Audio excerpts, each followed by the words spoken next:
খালেদা জিয়ার হত্যার দায় থেকে হাসিনা কখনোই মুক্তি পাবেন না বললেন নজরুল ইসলাম খান। তারেক রহমানের সঙ্গে দেখা করে শোক জানালেন পাকিস্তানের স্পিকার। রাষ্ট্রীয় মর্যাদায় সম্পন্ন হয়েছে বাংলাদেশের সাবেক প্রধানমন্ত্রী খালেদা জিয়ার দাফন। হাসিনা আপা কি অবস্থা? এটাই হচ্ছে বর্তমানের অবস্থা বাংলাদেশের। তোমাকে ছাড়া বাংলাদেশ অনেক ভালো আছে শেখ হাসিনা। তোমার পুত্রও এখন ইন্ডিয়ার কাছে বলছে ইন্ডিয়া যেন এনশিওর করে 90 দিনের মধ্যে বাংলাদেশে নির্বাচন হয়। তোমরা না এতদিন বললা তোমাদের বিদেশে কোনো প্রভু নাই, বিদেশে যায় তোমরা কান্দাকাটি করো না, জনগণ নাকি তোমাদের শক্তি। তুই সেই জনগণ নিয়ে আসো, এখন পলাইছো কেন? বিভিন্ন বলছো তুমি পলাও না, বিচারের মুখোমুখি তারেক রহমানকে ধরে নিয়ে যাবা। তারেক রহমান বিচারের সাহস থাকলে বিচারের মুখে, তুমি এখন বিচারের মুখোমুখি হও, দেশে আসো, আসো, যাও, জনগণ তোমার জন্য ওয়েট করতেছে, যাও দেশে। এই কথাগুলি আমরা এতদিন ধরে বলে আসছিলাম। এত বাড়াবাড়ি করা ভালো না। এই 15 বছরে একটা সেক্টর নাই যেই সেক্টরের মানুষকে তুমি খেপাও নাই। কিছু মানুষজনকে সুবিধা দিয়া পুরো বাংলাদেশের মানুষ তোমার অত্যাচার নির্যাতন সহ্য করেছে। সেই সুবিধা নেওয়া লোকজনগুলো এখন কোথায়? কেউ নাই। দুই একজন দেখলাম ফেসবুকে, কালকে এক মহিলার পোস্ট দেখলাম, নিউজ করেছে যে সে বলেছে যে বঙ্গবন্ধুর জন্য যদি চাকরি যায় তাহলে যাক, সে নিজেই পলাতক। মানে ওই জানে ওর যে চাকরি থাকবে না, এমনি জানে, এই পোস্টটা করে রাখলো আর কি, যে বঙ্গবন্ধু তোর চাকরি তো এমনি নেই, তুই যা অফিসে, তোরে অফিসে খুঁজতেছে, তুই যা। রংপুরের যেই কিছুক্ষণ আগে একটা ইমেল চেক করলাম, রংপুরের যে পুলিশ কমিশনার ছিল মনিরুজ্জামান, তার নির্দেশে আবু সাইদকে গুলি করা হয়। এই মনিরুজ্জামান এলাকায় প্রভাবশালী, যে কারণে এলাকার লোকজন সাহস পাচ্ছে না তার বাড়িতে আপনার চেক করতে। আমাকে একজন পাঠিয়েছে, তার বাড়ি হচ্ছে যশোর জেলার গদখালি। আমি চিনি না, আপনারা যশোরের মানুষজন যারা আছেন তারা নিশ্চয়ই চিনবেন। গদখালিতে তার বাড়ি, তার গ্রামের বাড়িতে সে নাকি পালিয়ে আছে। আমাকে একজন ইমেল করেছে, আপনারা একটু খোঁজ নিয়ে দেখেন ওরে ধরতে পারেন কিনা। তোমার লোকজন একজনও জায়গা মতো নাই, সব পালাচ্ছে। আর যে কজন অফিসে এখনো কাজ করতে যাচ্ছে, একটু এদিক ওদিক ছিল, তারা এখন যায় সব জামাত শিবিরের সার্টিফিকেট চাচ্ছে, যে তারা জামাত শিবির করতো, কারো না কারোর সাথে করতো, এরকম ইয়ে। গতকালকে আমাকে এই রাজুক থেকে একজন ফোন দিয়েছে, রাজুকের এক বড় কর্মকর্তা, উনি আমাদেরই, মানে আমাদের বলতে আর কি ভালো মানুষ, মানে শেখ হাসিনার চামচামু করে নাই। তো উনি, ওনার পিএস আমাকে ফোন দিয়েছে, ফোন দিয়ে জিজ্ঞেস করছে একজনের নাম, যে ভাই ইনি নাকি আপনার সাথে খুব ভালো সম্পর্ক ছিল, আপনাকে বিভিন্ন তথ্য দিত আওয়ামী লীগের লোকজনকে। আমি চিনিই না তাকে, জীবনের নামই শুনি নাই। আমাকে এখন মানে আমার কাছ থেকে সার্টিফিকেট নিচ্ছে, বুঝছেন না? এরকম বিএনপির অনেক লোকজনের কাছ থেকে এইভাবে সার্টিফিকেট নিয়ে এখন বিএনপি শাস্তে চাবে, জামাত শাস্তে চাবে, আমাদের পরিচিত শাস্তে চায়, চাকরিটা বাঁচানোর চেষ্টা করবে। তোমার এইসব লোকজনের সংখ্যা এখন অনেক বেশি। তো তোমার ছেলেরে দিয়া এই যে মাতাল, শরীরের মধ্যে দেখলাম ট্যাটু লাগানো, और एक नमरूद पैदा हुआ। তোমাদের বাংলাদেশে থাকার দরকার নাই তো। তোমার ছেলে মেয়ে, তারপরে এই বোনের ছেলে মেয়ে, একটাও বাংলাদেশে তাদের বিয়েও হয় না, বাংলাদেশি হয় না। একটাও হয়েছিল, সেটাও তাও রাজাকারের সাথে, সেটাও আবার নাকি এখন লডর পডর করে এখন কোন দিকে নাকি তোমার মেয়ের পিডায় টিডায় নাকি বার করে দিয়েছে। তো এখন তোমার মেয়েরও আরেকটা ইয়ে বিদেশে একটা দেখা বিয়ে টিয়ে দিয়ে দাও। তোমাদের বাংলাদেশে তোমাদের কেউ নাই তো, তুমি বাংলাদেশে আসবা কেন?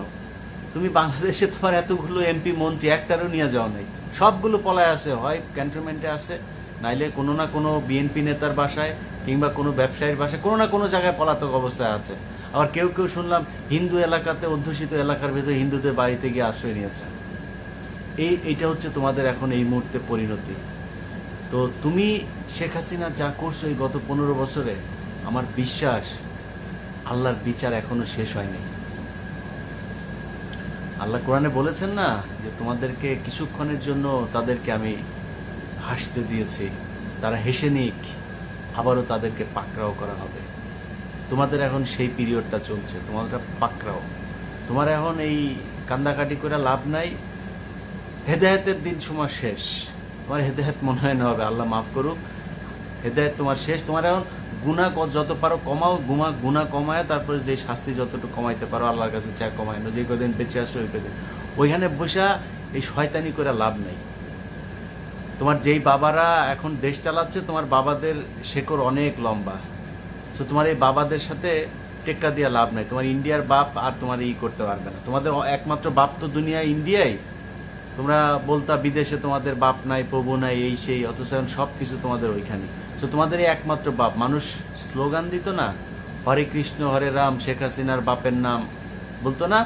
এই তোদের বাপ ওইটাই একমাত্র তোর বাপের বাড়ি, ওইখানেই তোর মানায়। এর আগেও ছিলি তুই আর তোর বোন দুইটা মিলা ওইখানে লটর বটর করতিস, এখনো করছিস। তো তোর ছেলে এখন তোরে মোদির কাছে ভাড়া দিয়া, তারপরে মোদির কাছে এখন দেশ আবার ফেরত চায়। তো জিনিস তো আর ওইরকম না যে ওইটারে দিয়া যে ভাড়া দিয়া যে কিছু আদায় করতে পারবে, ওই অবস্থা তো তোর নাই। থাকলে তুই এটা করতিস, এখন তুই তো আর ওইটা করতে পারবি না। তো তারপরেও দেখ ইটি করে কতটুকু কি করতে পারিস, কাজ হবে না। স্টুডেন্টরা 32 নাম্বার থেকে এই তোর বাপের অ্যাভিনিউ যেটা আছে গুলিস্তানে, তোদের কার্যালয় সব স্টুডেন্টদের দখলে। তোর বাপেরা একটাও আসে না। তোরা বলতিস না এতদিন ধরে, যখন আমরা বলতাম যে 75-এ কেন কেউ আসে নাই, হ্যাঁ 75-এ শেখ মুজিবরা এত ভালোবাসলো, ওই দিন কেন মানুষ মিষ্টি খেয়েছে, 2 দিন লাশ পড়েছিল, তখন আমাদেরকে বলতো এখন আসিস, এখন দেখাই দিব, এখন ওই সেই লোকজন সব ফেসবুকের আগের পোস্ট সব করে দিয়া, তারপরে এই এখন আবার লাল প্রোফাইল পিকচার লাল করছে, লাল করে এখন আপনার রাজাকার সাজার চেষ্টা করছে। তো এই বাঙালি তোকে উচিত জবাব দিয়েছে। আজকের এই 15ই আগস্ট দেখার জন্য আল্লাহর কাছে অনেক দিন ধরে চাচ্ছিলাম যে আল্লাহ এই দিনটা দেখা যেতে চাই। বিশ্বাস করেন পৃথিবীর ভেতরে আর কোনো স্বপ্ন নাই, কোনো কিছু দেখার ইচ্ছা নেই। আল্লাহ যেই জিনিস দেখাইছে এইটা এর চাইতে সুখ, এর চাইতে আনন্দ, এর চাইতে বড় জিনিস এই পৃথিবীর ভেতরে আল্লাহর কোনো কিছু দেয়নি। আল্লাহর কাছে লাখো কোটি সুখ। একটা মানুষের কাছে যা জিজ্ঞেস করি, প্রতিটা মানুষ একই অবস্থা। ভাই এখন মনে হয় যেন মানে সকালে ঘুম থেকে উঠলে মনে হয় মানে আগের অবস্থায় বোধহয় এই যে শেখ হাসিনা যে না, এটা মানে হঠাৎ করে মনে হয় মানুষের মাথার থেকে একটা বিশাল বোঝা সরে গিয়েছে। বাংলাদেশের মানুষ স্বাধীনতা কি জিনিস সেটা এখন ভোগ করছে। এত অত্যাচার করা ভালো না।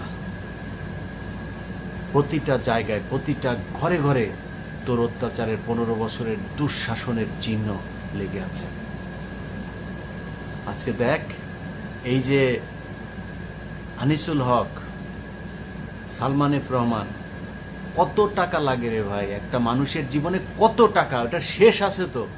সেই 96 সালে ব্যাংক লুট, এই শেয়ার বাজার লুটপাট থেকে শুরু করে এর মাঝখানে কয়েকবার ব্যাংক, এই শেয়ার বাজার লুট, আইএফআইসি ব্যাংক লুট, বিভিন্ন জায়গায় এই ঋণ খেলাপি হয়ে তারপরে সেই করা, সেগুলো আবার মাফ করায় নেওয়া, নানান সুযোগ সুবিধা।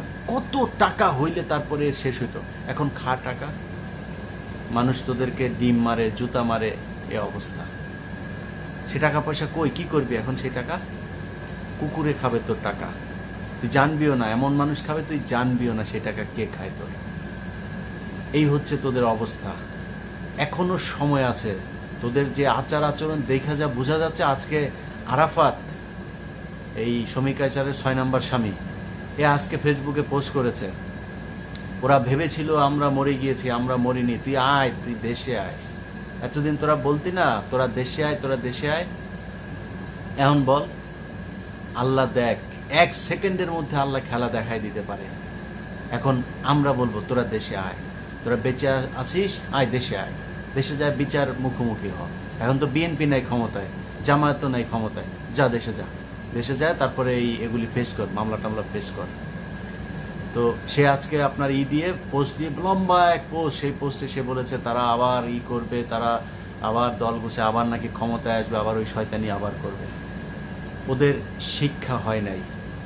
এর চাইতে লজ্জা বাংলাদেশের মানুষ তোদেরকে যেই লজ্জা দিয়েছে পৃথিবীর ইতিহাসে, পুরো একটা সরকার এইভাবে পালিয়ে যাওয়ার ইতিহাস আজ পর্যন্ত হয় নাই বাংলাদেশে, এটাই প্রথম।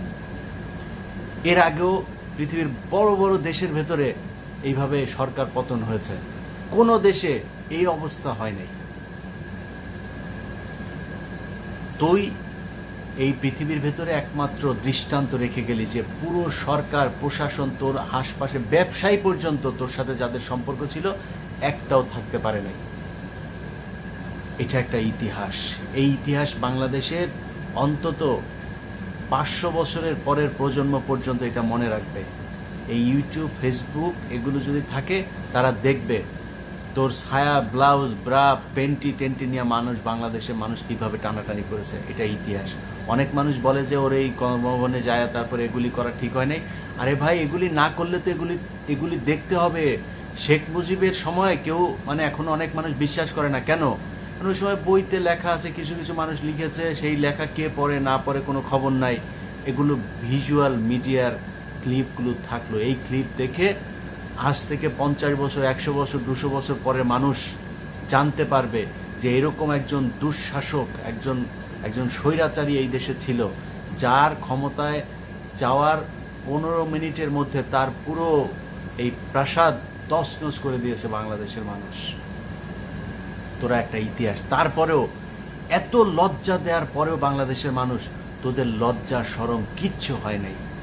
তোরা এখনো চেষ্টা করছিস নানানভাবে আবারও ফের বাংলাদেশে গিয়ে বিশৃঙ্খলা তৈরি করার। তোরা দেখছিস না বাংলাদেশের মানুষ কত শান্তিতে আছে? হাঁপ ছেড়ে বেঁচেছে বাংলাদেশের মানুষ, তাদের কোনো কষ্ট নাই, দুঃখ নাই। রিজার্ভ যদি এখন শেষও হয়ে যায় তারপরেও মানুষ চায় ডক্টর মোহাম্মদ ইউনূস বাংলাদেশে থাকুক। এইভাবে যেভাবে চলছে এভাবে চলুক, আমাদের কোনো দাবি নাই। বিএনপি আসবে, জামাত আসবে, কে আসবে, আমাদের কোনো দাবি নেই। তুই গেছিস, তোর মতো শয়তান লেডি ফেরাউন বাংলাদেশ থেকে বের হয়েছিস, আমাদের আর কোনো চাওয়ার নেই। অতএব এটা থেকে শিক্ষা নে, তওবা কর। আর যদি নিজেদের মুসলমান দাবি করিস তাহলে আবার কালেমা পড়ে মুসলমান। তোরা মুসলমান নাই।